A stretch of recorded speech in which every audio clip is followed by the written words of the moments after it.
les hypocrites. Et lorsque Abu Bakr il a entendu ça, il a couru pour aller. C'est pas Abu Bakr, c'est Omar. C'est Omar, voilà, c'est Omar.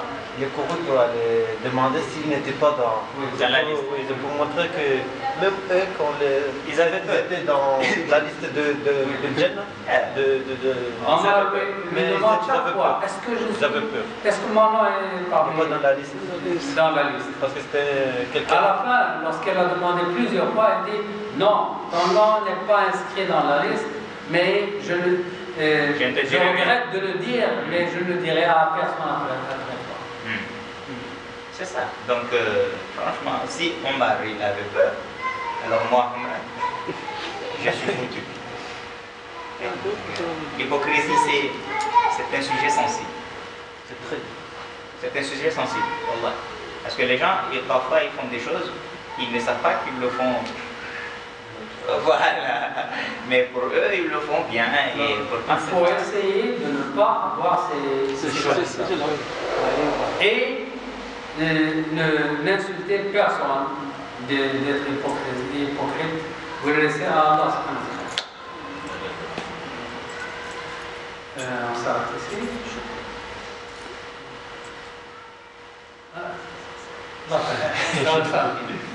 C'était la dernière fois. Au stade, je vais poser une question par rapport à. C'était un hadith populaire. J'ai entendu chez moi, mais je vais demander si c'est sahih ou la. Il y a un hadith, ça n'a rien à voir avec l'hypocrisie. On raconte chez nous là-bas que le prophète était quelqu'un qui était vertueux envers la nature, envers les animaux, envers les humains, envers tout le monde. Et un jour, il allait prendre son camis pour aller à la mosquée. Et il y avait un chat qui dormait sur la manche de son camis.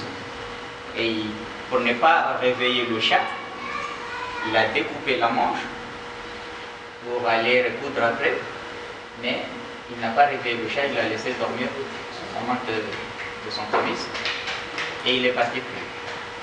Donc c'est un hadith qui montre que même les animaux qui sont en train de dormir, on ne doit pas les réveiller, on ne doit pas les gêner, on ne doit pas les déranger. Mais je voulais demander si c'est sahih ou là c'était juste une histoire inventée pour donner un exemple sur.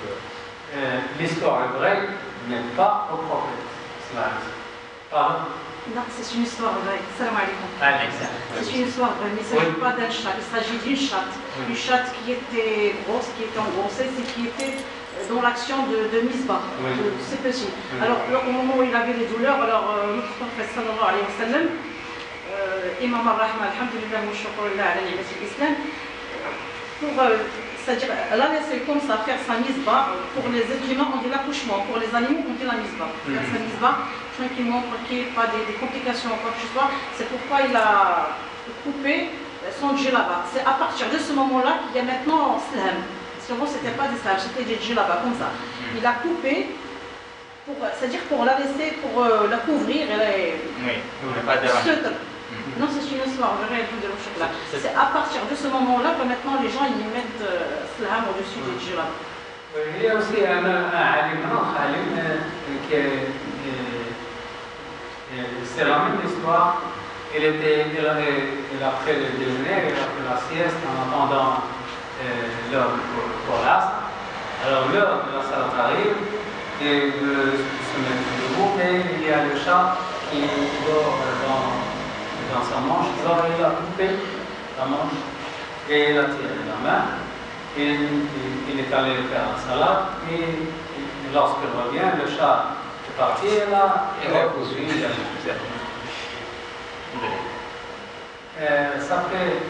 Ça c'est pour les gens qui disent que les musulmans sont des terroristes. Voilà un exemple. Il y a beaucoup d'exemples qui montrent la clémence. Le prophète a connu un jeune homme qui avait un oiseau, un petit oiseau. L'oiseau s'appelle en arabe Noraire et lui il s'appelle Omer. Et il dit: oh Omer, comment va Noraire? Oh, Omer, comment va Noël? Un jour, il a dit, oh, il est mort. On a perdu Noël. On a perdu Noël. Alhamdulillah. Il n'y a pas de questions?